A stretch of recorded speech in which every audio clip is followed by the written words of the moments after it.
Welcome back to the Rena Malik MD podcast. I'm your host, Dr. Rena Malik. Today's podcast has something for everybody. I start the podcast off with talking about men's hormones, specifically testosterone. How does testosterone change with age? And how does low testosterone manifest as symptoms and signs in your body? At what number of total testosterone will you start seeing symptoms? As well as what sort of things you can do to boost your testosterone naturally, and what options we have for testosterone replacement therapy, as well as what are the risks and benefits. The second part of the podcast, we talk about women, and specifically what happens during the phase of perimenopause and menopause to women's hormones, and what symptoms can you expect, not just hot flashes, but the whole host of symptoms that women can expect to see as they transition from perimenopause to postmenopause. And how long does this really last? We then talk about treatment options, including those that are not effective, as well as hormonal and non-hormonal options. Guys, this episode is the episode you want to bookmark, you want to share, and you want to refer back to when you're starting to have issues or concerns about your hormone health as you age. I hope you guys find this helpful. Enjoy. What exactly are hormones? Well, hormones are essentially chemical messengers that travel through our bloodstream. They're produced by a variety of different glands and organs, and they ultimately play crucial roles in regulating a whole host of bodily functions. And as we age, certain hormones, specifically testosterone in men and women, estrogens and progesterones, naturally decline, and they can impact our overall health and well-being. So in men, testosterone is the primary male sex hormone. Now, it is produced by a hormonal milieu which starts with pulsatile secretion from the hypothalamus of GnRH to the anterior pituitary, which then releases signals called LH and FSH that go down to the testicles to signal the testicles to produce testosterone. Now, that is not the only place where there are testosterone receptors or androgen receptors.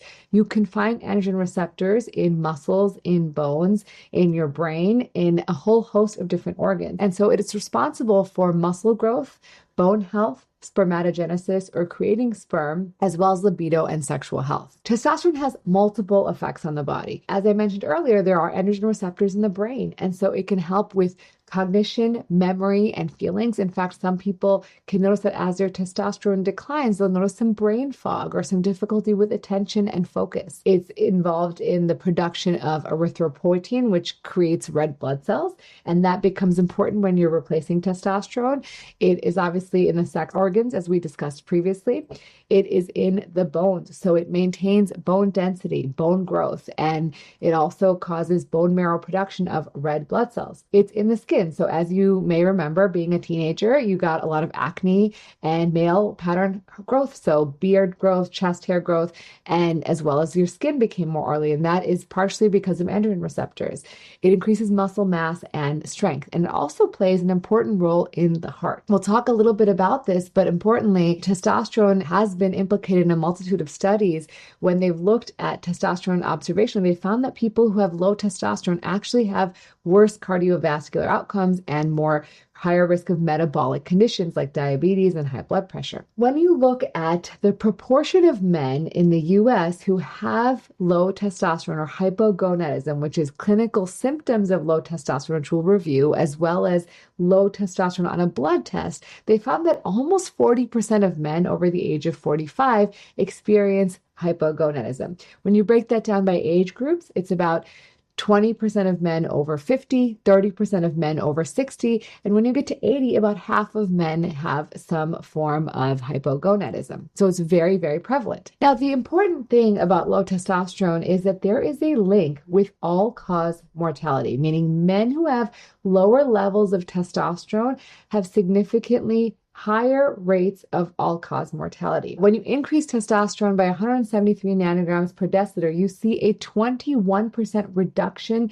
in all-cause mortality, meaning you're more likely to live longer. There's also a bidirectional relationship with testosterone and metabolic syndrome. So that's things like obesity, high blood pressure, abnormal lipids or high cholesterol, high triglycerides, and insulin resistance. And so when we see more of these conditions, you're more likely to have low testosterone testosterone, but low testosterone also causes it to be more likely that you may develop metabolic syndrome. So this is a serious consequence of having low levels of hormones. And we see that low testosterone is prevalent in a whole host of other conditions. We can see it obviously in these metabolic conditions like obesity, diabetes, high blood pressure, high lipidemia. We also see it in men who have chronic opioid use, who have erectile dysfunction, who have HIV and AIDS, who use steroids, or who have a lot of stress.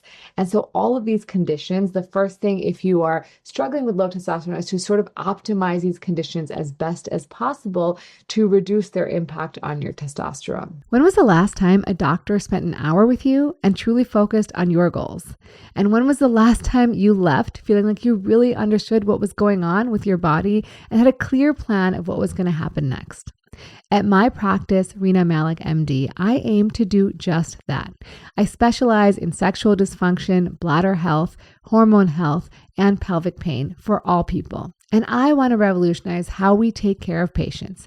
I want to really get to know each and every one of you. That's why at my practice, when you come to see me, I'm 100% present with you for an entire hour.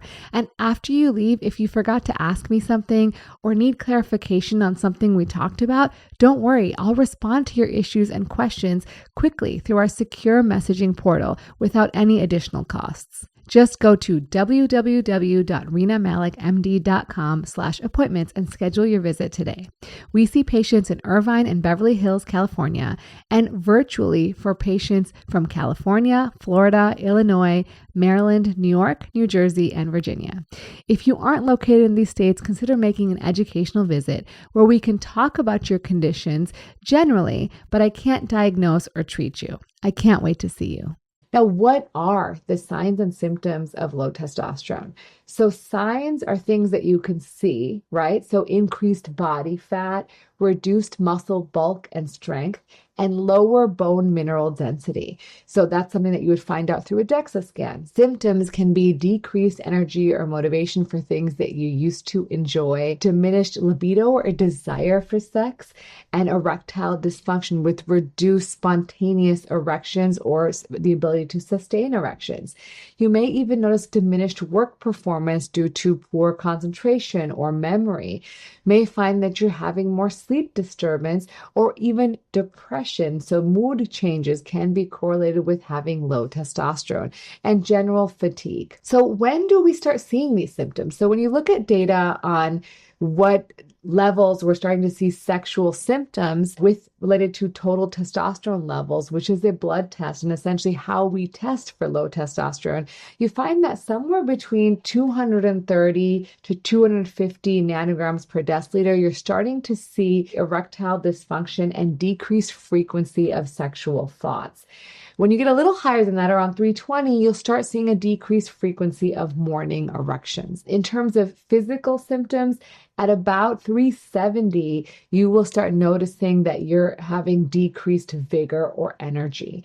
And so it's very correlated with the amount of testosterone that you have when you develop these symptoms. So when do we treat? As I mentioned, you must have symptoms that are bothersome to you as well as low testosterone on a blood test. So typically you'll do a total testosterone level, but it's important to realize that testosterone by itself is not the indicator of how much testosterone is actually available to your body because a lot of it is bound. The large majority of it is bound with something called sex hormone binding globulin as well as cortisol binding globulin.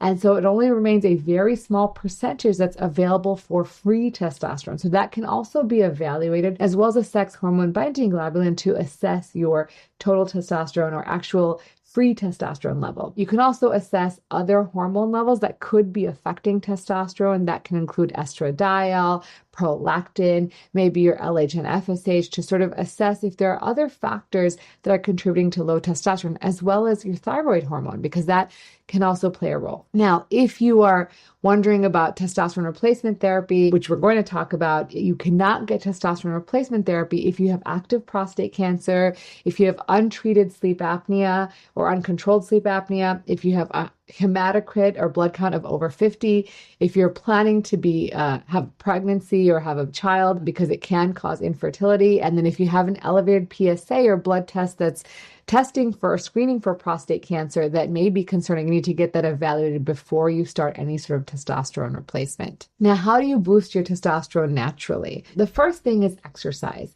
So we know that exercise, particularly resistance training of large muscle groups, can cause an increase in testosterone. Now, it's not a prolonged increase in testosterone. So typically you have to incorporate this resistance training in your regular week-to-week exercise regimen. Now, you want to be careful not to do really high endurance like ultra marathons if you're having symptoms, because those sorts of exercises actually increase your body's cortisol, which increases stress and can actually reduce your testosterone. They've also done some studies that have shown that high intensity interval training can be beneficial for testosterone. Now, nutrition. The best data we have on nutrition is with the Mediterranean diet. And so that's generally a diet that's high in poultry and fish, vegetables, healthy fats, including sort of low-fat dairy, olive oils, avocados, and nuts, as well as trying to get like sort of healthy and unprocessed foods. So you want to avoid processed foods and include healthy fats in your diet. Sometimes people go for a very low-fat diet, and that actually is not beneficial for testosterone because testosterone is made through the cholesterol pathways, and you need some healthy fat in order to get good testosterone production. Now, weight loss. So there's a whole host of studies that have shown that weight loss improves testosterone. So some studies have shown that you need quite a large amount of weight loss, like 46-pound weight loss, or if you incorporate physical activity, it can be 26 pounds. But the best study is about a 10% reduction in body weight can show a pretty significant improvement in testosterone levels. They've also shown studies that people have had quite tremendous increases in testosterone after bariatric surgery for those who are obese and candidates for bariatric surgery, and even an improvement in your body mass index of 5 points for those who are overweight or obese can be quite remarkable in terms of significantly improving testosterone. Now, sleep is another really important area. And this is because during the night is when our bodies work in a circadian rhythm. And during the nighttime is when we sort of allow the body to rest and rejuvenate, and then allow the surge in the morning of early testosterone. And so each hour of sleep lost decreases your testosterone by about 6 points. And they've shown that when they compare men who sleep about 5 hours a night versus those who sleep about 8 or more hours a night, they will see a 10 to 15% decrease in testosterone.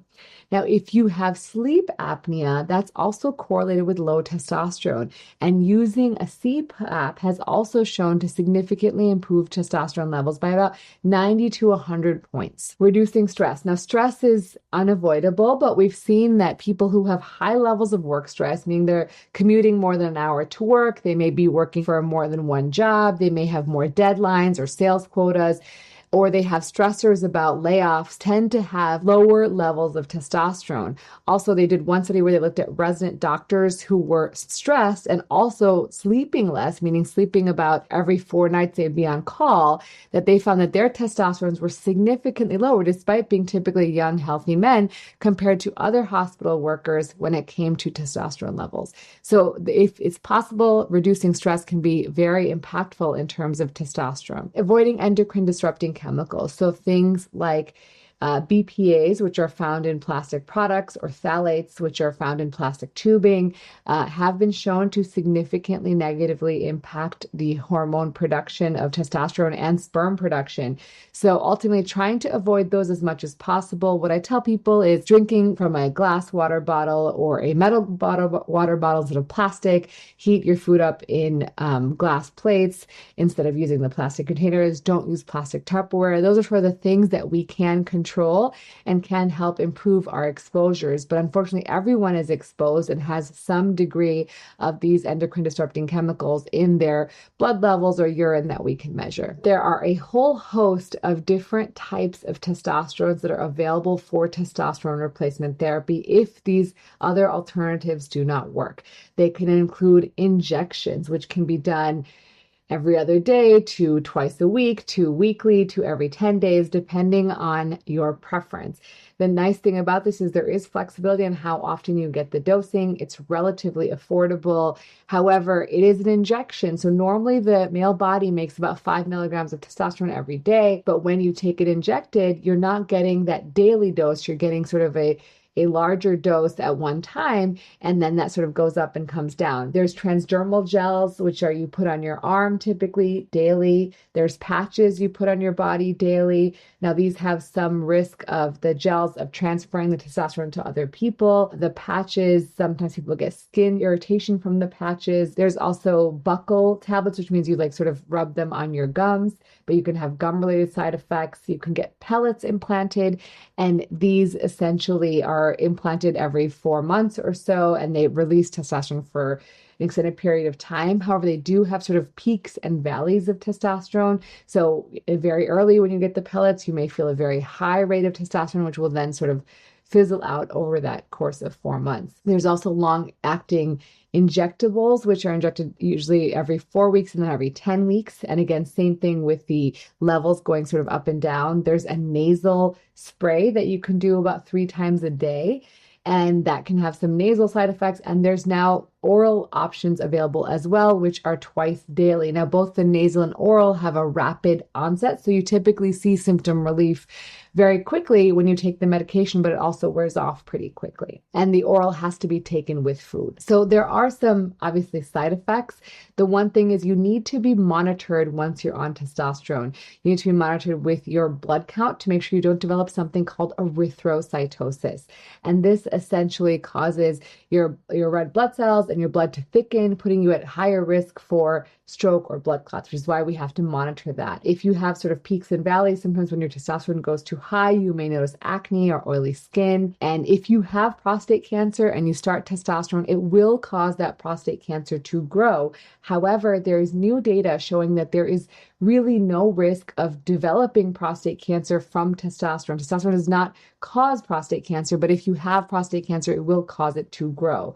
Also, it can cause infertility and sperm production. There was a whole concern about cardiovascular disease with testosterone replacement, and very recently we've had some very strong data showing that actually that's not true. We do not see an increased risk of cardiovascular disease with testosterone replacement. There are some other sort of less common side effects, which are like having breast enlargement, hair loss, breast cancer, and worsening of sleep apnea, which we don't often see all the time, but there is some concern of that. So moving on to women, we're going to talk about menopause. So menopause is something that every female is going to go through, and it's a significant transition where women will have a noticeable change in their health, their mood, and potentially their overall quality of life. When does this start? So typically the average age is about 51, and perimenopause is the time around menopause, which is around about 4 years before. So typically that 4 to 10-year window around menopause is perimenopause, and then prior to that is what's called premenopause, and after that is called postmenopause. So how do you know you've gone through menopause? So menopause is essentially 12 months after you've stopped having menses or having a period, but there's sort of a whole host of symptoms that occur prior to then around perimenopause. And so the early stage of perimenopause occurs when your periods are delayed for more than 7 days than they used to be. So there's some irregularity. And then late early perimenopause is when the delay is more than 30 days. But the interesting thing to know is that vasomotor symptoms, or what we commonly call hot flashes, start even before you go through menopause. So you can see them, and they will continue for up to a decade for some people. There's a whole host of other symptoms that women can experience during menopause, and this can include those vasomotor symptoms we talked about, like hot flashes or night sweats. You can see genitourinary symptoms like irritation, dryness, or pain with sex, sleep disturbances, and even mood disturbances.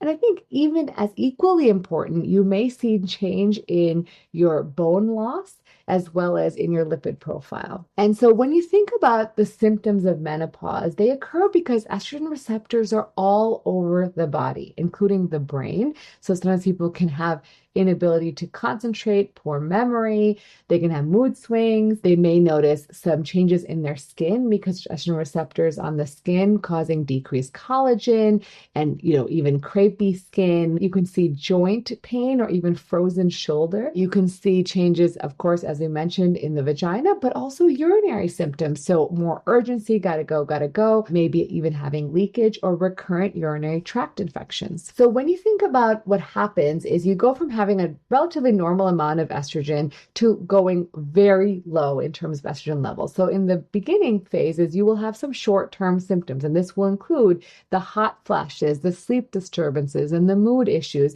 which typically tend to get better with time. However, those urogenital symptoms like having vaginal dryness or urinary incontinence or overactive bladder, those tend to last and may even progress with time. The other big change that happens is your bones get weaker. So you get osteoporosis. And that is, again, another long-term consequence of having estrogen loss. So let's talk about hot flashes. Hot flashes will occur in up to 80% of women. And it's basically a sudden sensation of heat that you feel maybe on the upper chest or the face that rapidly becomes generalized, meaning you feel it all over. It typically lasts for about 2 to 4 minutes. You can sometimes have palpitations with it or anxiety. And sometimes you may not even have the heat sensation, but you may just notice that you're feeling very irritable, but it goes away. And this occurs periodically, repeatedly over the course of the day. You'll also see that because of these hot flashes, you may see problems with sleep, with concentration, with mood, with energy, and sexual activity. Now, other symptoms I've sort of alluded to already, but brain fog and change of memory is very often seen. The genitourinary syndrome of menopause, which includes things like vaginal dryness, discomfort with sex, urinary urgency, urinary frequency, urinary incontinence, and recurrent urinary tract infections are all symptoms of the genitourinary syndrome of menopause. Now, as I mentioned, there are long-term consequences, including bone loss, cardiovascular changes, skin changes, and even balance has been seen as a concern with these hormonal changes. When should you get treated for menopausal symptoms? So typically, very strictly, it is indicated for vasomotor symptoms like hot flashes and for the prevention of osteoporosis. But I would argue that if you're having other symptoms like sleep disturbances, mood disturbances, joint problems, or you're having concerns about the risks of cardiovascular disease, dementia, diabetes, or obesity that are correlated with having low levels of estrogen, that's an indicator to at least discuss it with your doctor. Now, when should you avoid treatment with traditional hormones? So if you have a history of breast cancer, and again, this is relative, and we'll discuss this a little more in detail. If you have congestive heart failure, if you have previous strokes or blood clots, this is typically for oral treatment options. If you have active liver disease, unexplained vaginal bleeding, or high-risk endometrial carcinoma, then doing any sort of hormonal option is not recommended. Now, you may have heard of a lot of sort of things that people tout on the internet of being effective, but based on randomized controlled trials and very rigorously studied clinical data, many of these things have been deemed not effective. So things like acupuncture, evening primrose oil, flaxseed exercise. Unfortunately, you can't exercise your way out of menopause. Ginseng, dong quai, wild lamb, progesterone creams, which are ubiquitously prescribed or given to women. They actually are not effective. Chinese herbs, reflexology, or magnetic devices are not going to fix the hormonal abnormalities that are associated with menopause. And this is a list, and this is just to show you the wide variety of options that we have available to you for menopausal hormonal replacement therapy. And this is really just to show you that we can find something that works for you as an individual if you're suffering from menopause. There's a whole host of options, and you don't have to settle for just one standard treatment option, particularly if you're having side effects or you're not feeling good on that particular option. So let's go over in terms of estrogen, what are the options? Estrogen is predominantly the main hormone that is causing a lot of the consequences associated with these hot flashes, with the symptoms of brain fog, of musculoskeletal joint conditions, and a whole host of things. So there's transdermal options, which are gels and sprays, and these these are essentially nice and often used because they have a lower risk of blood clot or stroke. In fact, probably unlikely to get one. So if you've had a history of these things, transdermal options are usually a good option for you. Now, absorption of any transdermal product is variable. So some people will need more and some people will need less, and some people may not absorb it as well as others, in which case you may consider other options. So another option is oral. And oral is not a bad option, although there are some other risks with it. So the advantages are you see an improvement in some of your lipid parameters. So it actually improves your HDL, which is the good cholesterol, and decreases your LDL. However, it can affect your cortisol, your sex hormone binding globulin, which can affect your levels of testosterone and maybe affect libido, although we haven't seen that. And it may cause problems with your thyroid binding globulin. If you're already having thyroid issues, it may not be the best option for you. There are some contraindications, generally speaking, with oral. So if you have high triglycerides, if you have gallbladder disease, if you have a known clotting disorder like factor V Leiden, or a personal history of venous thromboembolisms. Now, there are depot injections which are available. They're not used quite as often. And there's also vaginal rings, which are systemic dosing or high dosing. So they're placed in the vagina about every 3 months, and they release slow release estrogen over the course of those months. And so the advantages are that you don't have to think about it too often, and it's there. However, the disadvantage is something that is placed in the vagina. Now, the one thing I want you to realize is bioidentical means that estrogen is plant-based, meaning that it's not made synthetically. It does not mean that it has to be compounded, which is what a lot of people tend to market as we offer bioidentical hormones, meaning they're compounded from a pharmacy.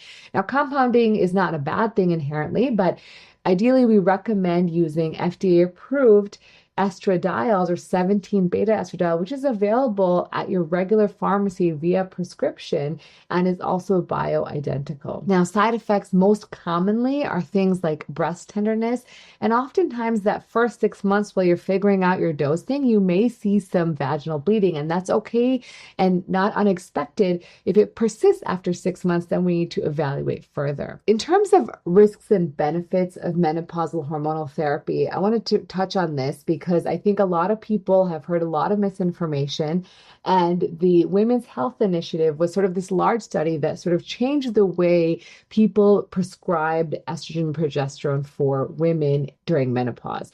And this was because they found some risks. Now, the important thing to realize is that this study looked at types of medications and types of estrogen and progesterone that we don't really use. It used something called conjugated equine estrogen, which is from a horse, and also a synthetic progesterone called MPA. Also, it was not used on people who were necessarily symptomatic and needed the therapy. It was just used on a whole host of women who tended to be a little bit older and have a whole host of other sort of comorbidities. But what they found was that when you had estrogen and progestin together, they saw a higher risk of coronary artery disease, so about 2.5 cases out of 1,000. They saw 3 additional breast cancer cases out of 1,000, about 2.5 additional strokes out of 1,000, and 3 additional blood clots in the lung out of 1,000.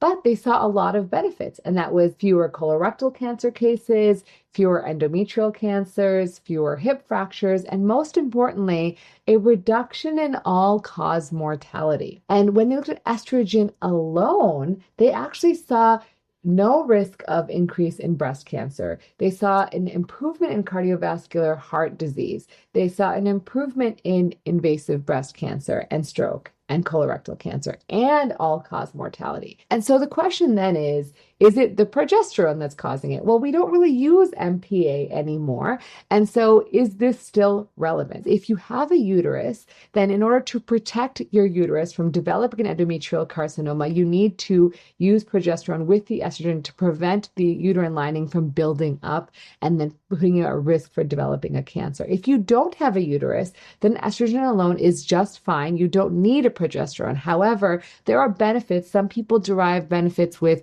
sleep as well as mood with the progesterone as well. So what are the options for progesterone? So the one that's most favored is micronized progesterone. It's a very small dose. It's bioidentical, and it does not appear to increase the risk of breast cancer or cardiovascular disease like MPA.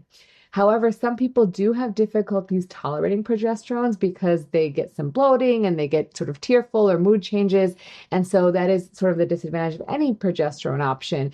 And you could take it daily, or if you are on perimenopausal and still bleeding, you can take it about 12 to 14 days a month around the time you're having your period, so the bleeding will coincide. There's also the MPA, which is well studied. However, it does have these increased risks that I showed you and does tend to have an unfavorable effect on your lipids. Also, if you have an IUD, that will work also to specifically a leave-on or gestrol or progesterone containing IUD will also help with preventing this risk of uterine lining buildup. The good part about this is it has lower systemic concentrations. It mostly focuses its effect on the uterus. So if you're having difficulty with side effects related to progesterone, then this may be a good option for you.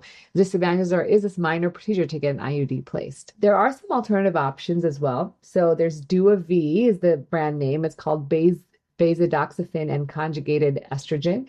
And this avoids progesterone, but still allows you to get the benefits of preventing uterine lining buildup. And so it is an option. It does use conjugated estrogen, which is not bad, but it's certainly not considered bioidentical. It's good for people who develop sort of breast tenderness with estrogen or have difficulty tolerating progesterone. There's also combination therapies. So if you don't want to take two separate things, you can get estrogen and progesterone combined in either oral or transdermal preparations. It can also use transdermal testosterone. Now, its benefit is primarily noted in the libido area, but there's also some benefits for bone health and other things. So maybe something to consider if you are struggling with sexual dysfunction. There's also Tibolone, which I won't spend too much time on because it's not available in the United States. It is available in Europe. Essentially, it's a synthetic steroid where the metabolites of it have both estrogen, androgenic, and progesterogenic properties. There's also options that if you don't want to take any hormones at all, or you can't take hormones,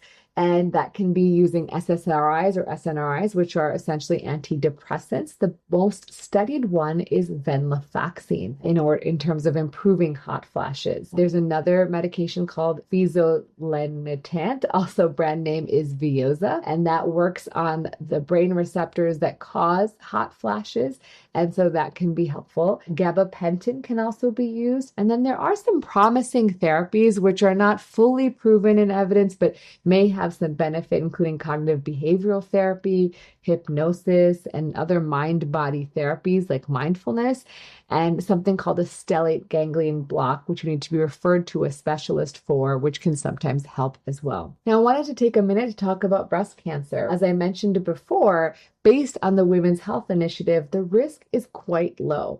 When you've taken 5 years of conjugated equine estrogen and MPA, you're getting about 3 cases of breast cancer per 1,000 women. Now, if you're just taking estrogen alone, it's actually protective, and they saw 2.5 less cases per 1,000 women. So it's likely related to the synthetic form of MPA, and probably micronized progesterone has less risk. Now, if you have a history of breast cancer and you are now considered cured, there is some data to discuss on what is the best option for you in terms of is it safe to take hormone therapy? There is some data saying that it is safe. I mean, particularly as a urologist who treats men, we actually give testosterone replacement to men after they've been clear of prostate cancer for about a year, as long as we monitor them carefully. And I think similarly, we will find that in the women's data, but it's not there yet. You can definitely take vaginal preparations of estrogen. It is very, very safe, and I will talk about that next. Let's talk about the genitourinary syndrome of menopause.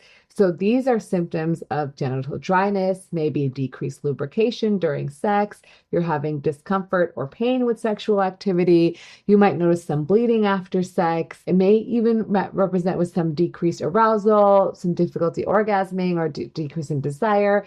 Sometimes even irritation or burning or itching of the vulva or the vagina itself, and pain with urination. So sometimes we'll see women will feel like they have a UTI, but it's really just that they're going through these changes in their vulvar tissue.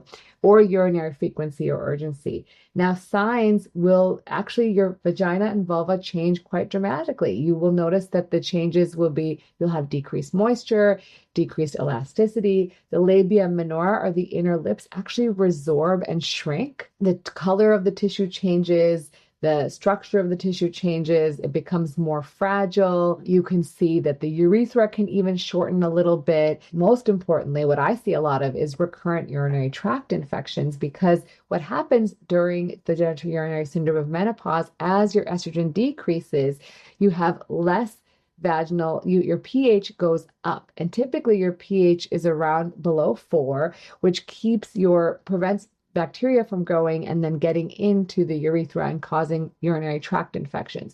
But when you go through menopause, your pH starts going up, which puts you at higher risk of recurrent urinary tract infections. And this can be very effectively treated with vaginal estrogen formulations.